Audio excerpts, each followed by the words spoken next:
Aujourd'hui, nous avons choisi de vous parler d'un khassida qui a pour titre Ya Khayra Dayfin. Et nous allons revisiter ce khassida. Et pourquoi ce choix? Parce que simplement, c'est le khassida qui se cadre le mieux avec un moment de démarrage, comme le premier jour du mois de Ramadan. Nous avons tenu du vénéré Cheikh Abdul Ahad, le troisième calife du mouridisme, qui disait que le Cheikh a écrit ce poème pour accueillir le mois béni de Ramadan. Il a écrit également Yazal Boucharati pour raccompagner ce mois béni de Ramadan.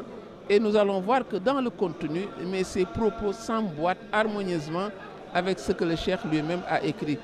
Et ce poème donc est un poème qui cadre bien avec l'objet, puisque c'est un poème écrit pour accueillir le mois béni de Ramadan. Et nous le verrons dans la suite du poème. Ce mois béni de Ramadan, le 9e en l'occurrence dans le calendrier musulman, parce que ce poème cadre bien avec ce que nous avons dit, parce que le Cheikh lui-même, dans ce poème, dit Ramadan Mu'azzam. Voici que paraît le mois exalté de Ramadan. Donc déjà, c'est un propos qui le confirme. Il va ajouter encore donc il précise même le jour.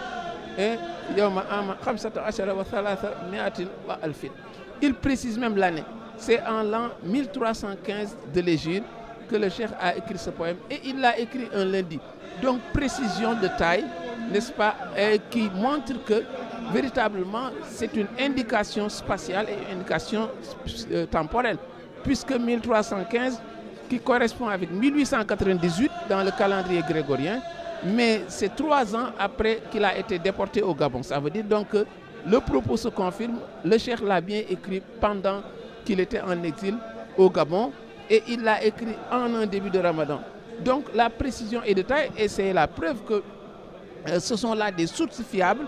Celui qui veut étudier les écrits du Cheikh, l'itinéraire du Cheikh, en faisant l'impasse sur ce que le Cheikh lui-même a écrit, mais a de fortes chances de se fourvoyer, parce qu'il est des données précises que le Cheikh lui-même donne, et quand on les consulte, on peut savoir beaucoup de choses. Donc c'est une source fiable, très fiable même, et la première source même, avant même d'en convoquer une autre. Donc pour ce qui est donc du choix, nous l'avons dit, le Cheikh 2 fois dit Qadistah le Ramadan, voici que paraît le mois de Ramadan, donc il n'y a pas à en douter. Et nous voyons donc également que par la suite, il s'engage dans un long préambule qui va donner beaucoup de détails, beaucoup d'informations qui permettent de situer le poème, de permettre également de savoir son contenu. Après la glorification d'Allah, après la prière sur le prophète, on va voir que le Cheikh, n'est-ce pas, parlera du Ramadan, disant Inna Khalili wa Habibi Shahr Ramadan. Il dit que le Ramadan est mon ami, mon bien-aimé.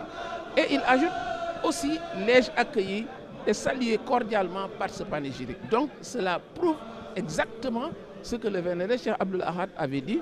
C'est un poème qui a été écrit uniquement dans les desseins de rendre hommage, d'accueillir le mois béni de Ramadan.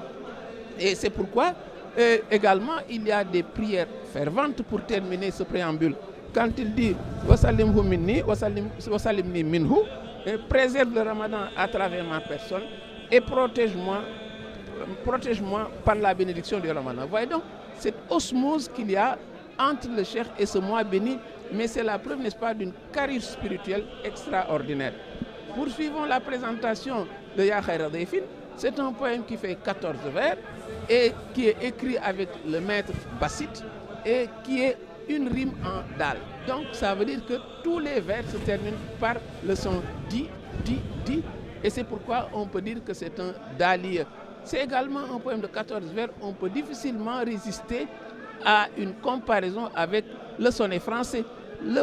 La poésie française, il est un poème de charge fixe, de forme fixe, qui a pour titre le sonnet, qui fait 14 vers, mais le sonnet est différent de ce poème du Cheikh, parce que le sonnet fait 2 quatrains et 2 tercets, alors qu'ici, c'est un poème écrit en vrac sur 14 vers, mais également écrit dans une métrique, n'est-ce pas, très connue, qui est la métrique bassite. Ce sont tous ces poèmes comme Mimiya, comme Ya Mukrimat Dayfi, comme Yazal Boucharati ou bien Mimiya même.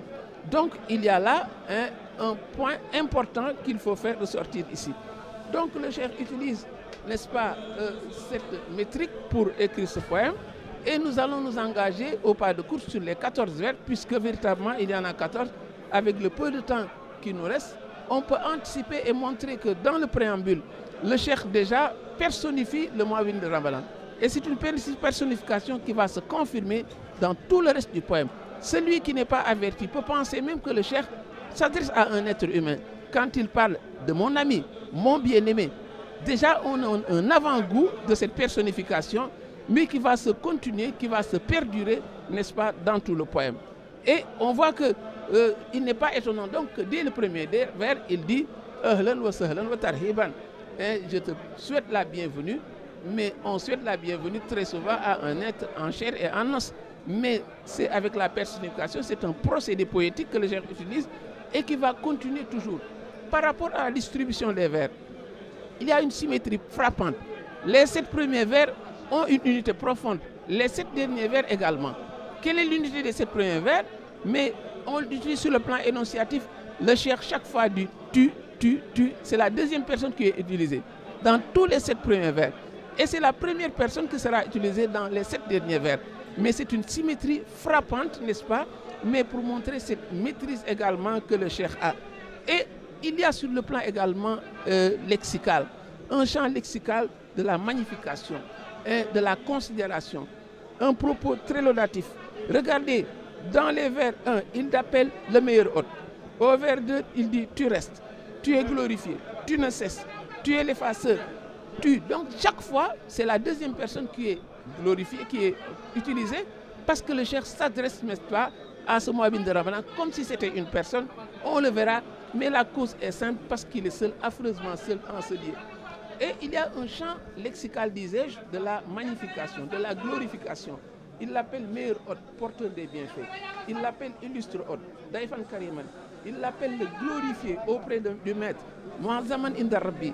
Il l'appelle, et le plus marquant, c'est cette juxtaposition que l'on retrouve dans le vers suivant. Quand il dit